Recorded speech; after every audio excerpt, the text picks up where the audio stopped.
Bonjour à tous, vous êtes bien sur motorcv.com et voici venue l'heure du premier débriefing WRC de la saison, car l'intersaison est terminée, vous le savez, le rallye Monte-Carlo a eu lieu et on va en parler aujourd'hui avec Patrick Rivet qui est à mes côtés. Salut Patrick. Salut LFB, salut à tous. À tout seigneur, tout honneur, notre triple champion du monde en titre, Sébastien Ogier donc, enchaîne par une nouvelle victoire, sa troisième consécutive aussi au Monte-Carlo, la quatrième dans sa carrière. Alors je ne veux pas te demander parce que ça serait trop précoce, il a déjà tué la saison, mais tu vois ce que je veux dire. Déjà, on pourrait déjà presque se poser la question. Et bon, tu me rassures. C'est vrai. Bon déjà, il entame cette saison comme il a entamé la précédente, tu viens de le dire, avec une victoire. Il entame cette saison comme il a terminé la précédente, avec une victoire. On le sait qu'il y met énormément de cœur pour ce rallye Monte-Carlo. Il le dit à la fin, il le dit même, je le répète à chaque fois, mais c'est vrai, il est de Gap. Le rallye passe par Gap, sa famille est là. Et puis quand il était gamin, il ne rêvait que d'une seule chose, c'était de remporter le rallye Monte-Carlo. Il en est, comme tu viens de le dire, à sa troisième victoire successive en WRC. Si on rajoute également celle qu'il avait obtenue dans le championnat IRC à l'époque. Et puis, encore une fois, comment dire, il a dominé ce rallye, permettez-moi presque de le dire, sans le dominer véritablement. C'est-à-dire qu'il a fait le boulot d'une façon impeccable, avec peut-être parfois quand même un vendredi où parfois il a été un peu hésitant, comme tout le monde, tellement les conditions étaient difficiles. Il faut rappeler que le vendredi, les pilotes partaient avec des pneus, même pas des pneus neige, encore moins des pneus clous, ils en avaient deux dans le coffre au cas où, mais ils ont roulé la majorité du vendredi en pneus super tendres. Super soft, oui. Voilà.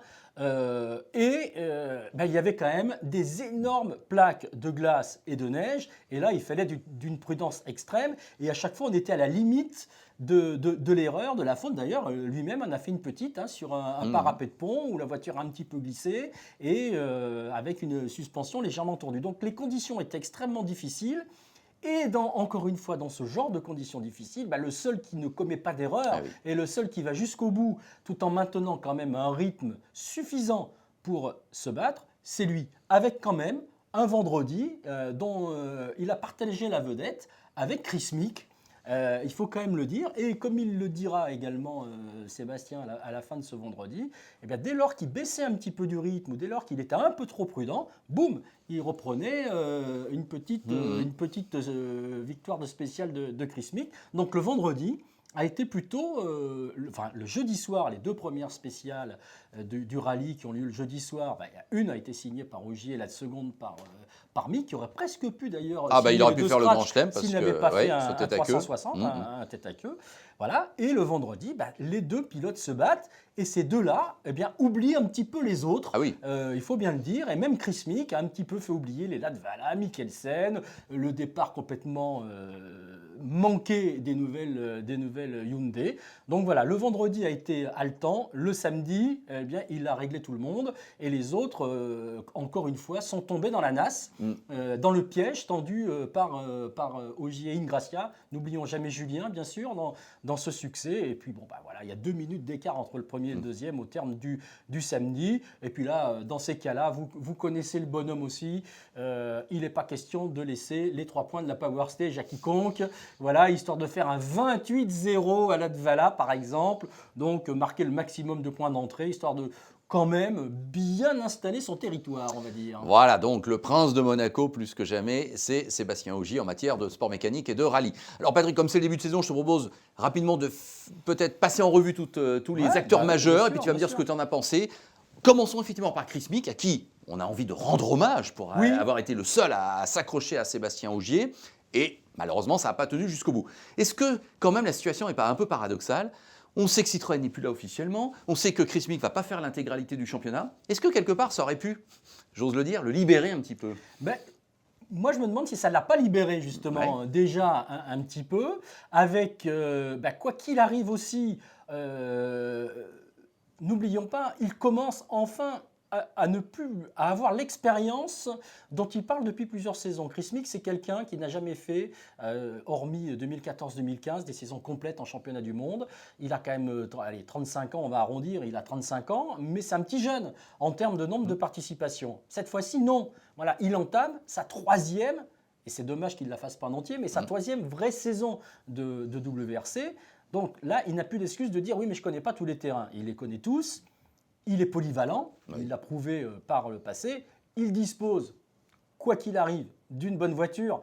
Moi, on ne me fera jamais dire, moi je penserai toujours que la DS3 reste une des 2 meilleures voitures du lot en WRC, en attendant peut-être une meilleure Hyundai i20 nouvelle génération. En tout cas, il dispose d'une bonne voiture, il a un équipier avec qui il s'entend très bien, Paul Nagel, ça fonctionne, il est bien chez Citroën. Il a été en plus, comme tu le dis aussi, forcément le fait d'être pris pour 2016, avoir un contrat jusqu'à fin 2018, il a l'avenir assuré pour 3 nouvelles saisons. Donc, et il ne fait pas tout le championnat, donc on ne lui demande aucun résultat en termes constructeurs. Donc ça l'a certainement libéré, et libéré, il l'a été jusqu'au samedi. En revanche, est-ce qu'il n'est pas retombé un peu quand même dans ce qui fait Chris Meek, quoi, quelque part, à savoir, à un moment donné, la pierre, ils sont 4 à passer dessus, c'est le 5e qui passe dessus, et elle est pour lui. Bon. Donc, il casse 2 boîtes, c'est malheureux. C'est malheureux. Moi pour parler de Chris Meek, je dirais que, alors qu'il ne fait pas tout le championnat, c'est un pilote qui aurait mérité d'apparaître sur le classement général du rallye, et c'est un pilote qui aurait mérité de marquer par exemple les 18 points de la 2e place du championnat. On est d'accord. Passons à Latvala si tu veux bien. Latvala qui avait annoncé qu'il avait un plan peut-être pour battre Ogier sur la longueur, et je pense que ce plan passait par un résultat assuré, géré peut-être à Monte-Carlo, puisque dès le début il dit qu'il ne va pas aller chercher la victoire, que Ogier est sur ses terres, et on pouvait penser qu'après en Suède il veut gagner. Bon, sauf qu'il repart avec 0. Il repart avec 0. Et oui, et donc ça commence mal. Et oui, ça commence très mal. Parce que, effectivement, à un moment donné, on se dit le plan pour battre Ogier, c'est d'être constant, et c'est d'être là, c'est d'être présent et de marquer des points quand on peut les marquer. Là, franchement, il pouvait les marquer, les points. Je rappelle juste qu'il a fait 2e l'année dernière, que l'an dernier, Volkswagen a réalisé un triplé sur ce rallye de Monte-Carlo, ce rallye Monte-Carlo. Et là, Latvala, très vite, il est encore une fois très vite, je ne sais pas ce qu'il fait, est-ce qu'il pose trop de questions, est-ce que il n'est plus dans le coup, et il va déjà le vendredi, il n'est pas dans le match, puisqu'on vient de parler de ce match, de ce duel entre Meek et Ogier, il n'est pas là déjà. Donc, et il est déjà, si on regarde le résultat du vendredi soir, il est déjà à une distance déjà un peu trop respectable pour pouvoir essayer de se battre à la régulière face à un pilote comme Sébastien Ogier. En fait, il a récupéré la 3e place à Mikkelsen, puisque Mikkelsen a eu un souci. Le vendredi soir, il faut quand même regarder les chiffres, parce que c'est ça qui est le plus important. Mick est à 9 secondes et demie. Et il a laissé la tête à Ogier au terme de la dernière spéciale de la journée. Dans la 7e spéciale, l'avant-dernière de ce vendredi. Mick avait repris, le commandement. Latvala, il pointe déjà 1 minute 08.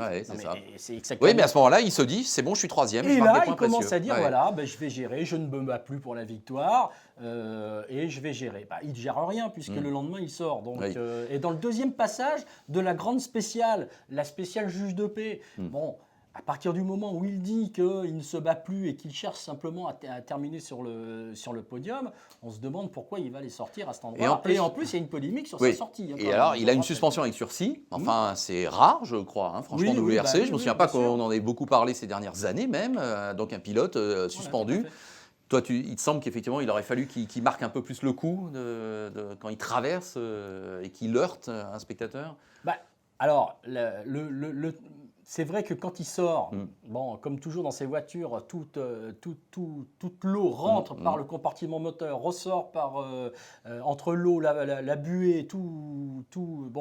On peut penser quand même qu'il a dû sentir quelque chose, et que dans ces cas-là, et c'est d'ailleurs ce que vont lui reprocher les commissaires sportifs, dès lors qu'il a pu sentir qu'il y avait un problème avec un spectateur, il aurait dû s'arrêter pour prendre des nouvelles et regarder.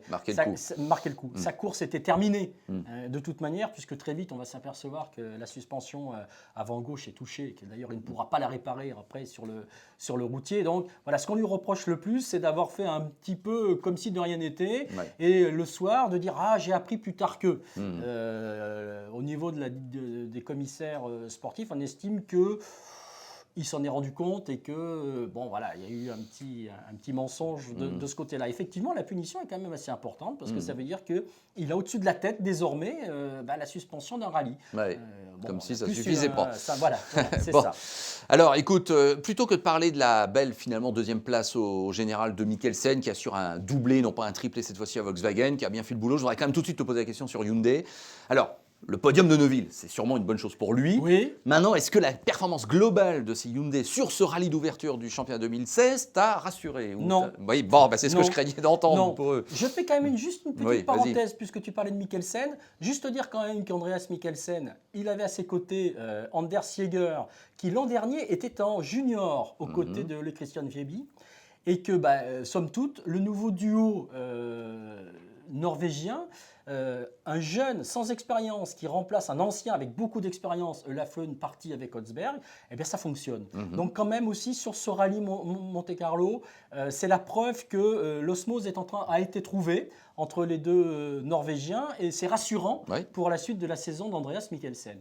Pour revenir à Hyundai, eh ben, je dirais que c'est compliqué et que, en tout cas, la première journée et demie a été extrêmement dure pour Hyundai. Bien sûr, comme tu le dis, Neuville, il termine à la 3e place. Si on enlève le problème de différentiel qu'il a, mais on l'enlève sans l'enlever, parce que c'est pas normal qu'il y ait eu un problème de différentiel sur la Hyundai, qui a mis une saison de préparation quand même, puisqu'elle n'a pas roulé en 2015. Il est à 3 minutes. Si on l'enlève, il est à 2. Il est quand même à 2 minutes. Ah oui. À 2 minutes de qui? D'un Sébastien Ogier qui, dès le deuxième passage, dès la 11e spéciale, avant même la fin du samedi, sait très bien que maintenant il peut gérer son rallye. Donc, c'est une performance qui est un petit peu inquiétante dans le sens où ce qui n'est pas normal, c'est que l'équipe Hyundai, qui a eu toute la saison 2015 pour se préparer, arrive sur le Monte-Carlo avec une voiture qui n'a pas les bons réglages. Ouais. Parce que c'est ça en fait. Les deux pilotes, Neuville et Sordo, n'aiment pas du tout le comportement de la voiture. En plus, ils vont faire un mauvais choix de pneus le vendredi après-midi, mais ils sont largués déjà. Ils sont déjà largués et la tête qu'ils font à chaque arrivée de spécial où Sordo dit carrément que la voiture ne lui plaît pas du tout, elle est inconduisible, voiture trop souple, etc. etc. Ça rentre dans l'ordre samedi midi. Ça fait pratiquement la moitié du rallye, même un petit peu plus en termes de kilomètres de spécial. Donc là, c'est quand même un peu chaud. Et c'est sauvé quand même par le triplé dans la 12e. Premier triplé, les 3 Hyundai, dont l'ancienne qui vient se glisser à la 2e place. Neuville, Padon, Sordo font les 3 meilleurs temps de la spéciale 12. Et Neuville et Sordo font également les 2 premiers temps de la spéciale 13. Et Sordo est un des pilotes qui va aller le plus vite le dimanche sur la Power Stage. Donc, voilà. De quoi peut-être être rassuré au final, mais de quoi être inquiet peut-être d'avoir abordé ce Monte-Carlo d'une si mauvaise façon. Ouais. Allez Patrick, pour conclure, en rafale, je te donne 3 noms et tu me dis ce que tu as pensé des performances des 10 pilotes. En l'occurrence, on va commencer par Eric Camilli. Allez, parce que c'est la grande surprise, cette titularisation d'Eric Camilli dans cette année avec cette équipe quand même emblématique du WRC qui est M-Sport. Alors, qu'est-ce que on peut dire? Je dis à revoir, parce que départ prudent, le jeudi soir et le vendredi matin, mise en confiance petit à petit également de l'équipage, parce que là aussi, il forme lui aussi un équipage nouveau, puisque c'est Nicolas Klinger qui est avec lui, qui était avec Julien Morin l'année dernière. Ça monte en puissance, et puis le deuxième passage dans la spéciale verglacée et une petite une prise de corde qui fait qu'il n'arrive plus à se sortir du ravin, et ça tape, contrairement à ce qu'on pourrait penser, ça tape assez fort. Le choc avec l'arbre se fait au niveau du montant du pare-brise, elle vient tordre l'arceau, et comme vous le savez en rallye, quand l'arceau est touché, on ne repart pas. Donc, rallye terminé, mais vraiment trop tôt pour Camilli. Franchement, c'est dommage. Moi, j'aurais bien aimé le voir durant le reste du rallye. Ce n'est que partie remise. Mais bon, forcément, c'est un peu dommage. Bon, alors Stéphane Lefebvre va peut-être m'en vouloir d'avoir d'abord cité Eric Camilli, alors que lui est bien à l'arrivée, qui fait 5e et que c'est une super performance pour le pilote Citroën. Mais effectivement, j'ai mis Eric Camilli en première position des questions à Patrick. Alors, Stéphane Lefebvre. Stéphane Lefebvre, 5e, c'est son meilleur résultat en WRC, avec une 5e place donc contre une 8e lors du rallye de Grande-Bretagne l'année dernière. Lui aussi, changement de copilote. Il avait Stéphane Prévost. Il avait de l'expérience, Stéphane Prévost, quand même, le Belge. Et puis là, c'est Gabin Moreau, qui là aussi débute à ce haut niveau qu'est le WRC. Somme toute, là aussi, monte en puissance avec, pour Stéphane, dès lors qu'on s'est retrouvé dans des conditions qu'il connaît un petit peu mieux, parce que c'était aussi son premier Monte-Carlo en WRC. Il avait fait en WRC 2 l'année dernière. Donc voilà, et là, le dimanche, les 2 passages dans la spéciale qui sert de Power Stage, il fait le 5e et le 3e temps ex aequo avec Mikkelsen. Pour 23 millième, il est 4e. Il ne marquera pas de points de Power Stage, mais il a régalé les spectateurs tout au long de cette spéciale. Donc quand c'est dans des conditions sèches avec des pneus super soft, il fait le boulot. Voilà. Et ma dernière question, Patrick, c'est pour Robert Kubica. Alors d'accord, sans doute que Mats Rosberg ou Tanak même sont peut-être plus importants dans le monde du WRC. Mais on a une petite tendresse et il y a une histoire évidemment pour Kubica. Est-ce qu'on l'a vu pour la dernière fois en action en WRC? C'est ce qu'on craint. On peut le craindre. Déjà, lui aurait pu repartir. Donc déjà, s'il ne repart pas, c'est que quelque chose s'est brisé dans l'envie. Il galère. Robert Kubica, franchement, il conduit d'une main. Et c'est tellement courageux de sa part. Je pense qu'il faut, à ce niveau-là, que nous tous, nous les journalistes qui avons la critique facile, mais également tout le monde, se rendent compte de la difficulté et de ce challenge qu'a entrepris Robert Kubica à rouler en WRC. Franchement, conduire d'une main sur de la glace à ces vitesses-là, on n'en est pas capable. Lui le fait, mais il faut que tout aille bien. Si à un moment donné, il doit ramener la voiture et qu'il a besoin de ce bras droit pour le faire, il ne peut pas. Donc le temps qu'il corrige avec le bras gauche et essayer de conduire d'une main avec le bras gauche, vous allez voir que c'est compliqué. Donc oui, peut-être que c'est terminé, ou peut-être à un moment donné, on avait entendu dire pendant l'intersaison qu'il pourrait redescendre en WRC 2. Histoire quand même de rester en championnat du monde, mais avec peut-être des voitures un petit peu moins performantes, un petit peu moins rapides. Est-ce que ça va être le cas? Est-ce qu'il va carrément jeter l'éponge? Réponse dans les semaines qui viennent. Allez, voilà ce qu'on pouvait dire donc à l'issue de ce rallye Monte-Carlo, le premier de la saison 2016, qui ne fait donc que débuter. Donc pas de panique, Patrick, on va se retrouver régulièrement pour enchaîner et vous donner nos impressions et nos analyses. Merci Patrick, merci. Et puis écoute, donc ça va arriver très vite la Suède en février. Salut.